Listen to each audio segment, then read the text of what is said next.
Surely it's not just me that's noticed that as of late, a disproportionate amount of the real innovation in the video games industry is being done by bearded middle-aged men in attics on shoestring budgets.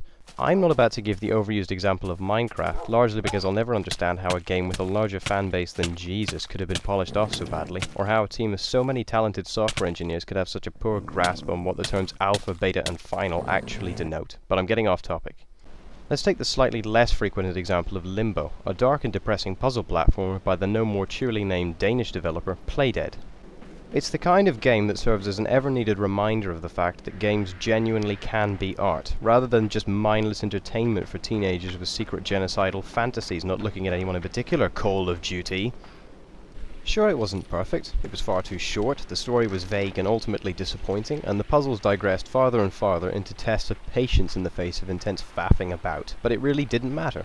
What the game lacked or fell short in, it made up by being visually stunning, strikingly original, and intensely thought-provoking, and those are just some of the kinds of rare qualities that you tend to encounter far more often when playing indie titles. There's also rather a lot to be said for the fact that just about anyone can make an indie game, rather than just multi-million-dollar software companies with hundreds of workers. However, the recent strategies of developers like Epic Games, Crytek, and Unity Technologies to offer their engines to virtually any studio and demand very little in return is actually something of a mixed blessing.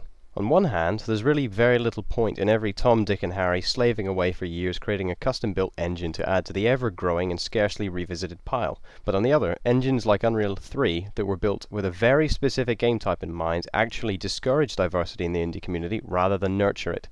I'm generalizing here because there are games like Rock of Ages and Dungeon Defenders that break all molds entirely despite their choice in engines, but it's fair to say that a company like Epic Games that make nothing but shooters aren't going to develop an engine that doesn't cater pretty heavily towards that particular genre. A large amount of indie games' appeal comes from the fact that the developers pursue features that AAA developers always seem to be lacking the courage or creativity to attempt. Take for example The Haunted Hell's Reach, a zombie survival shooter in an already nightmarishly crowded genre that manages to particularly shine through the developers' inclusion of, wait for it, a fully fledged beat-em-up style melee combat system. That's just the kind of revolutionary idea that would get its creators fired, or at least made to recite the company oath to boredom a couple of times where they'd presented at a board of directors meeting. Because, let's be honest, it doesn't sound like it would work. But by Thor's hammer, work it fucking does. Thus concludes this part of my lecture/rant. If you're eager for more, head over to capsulecomputers.com.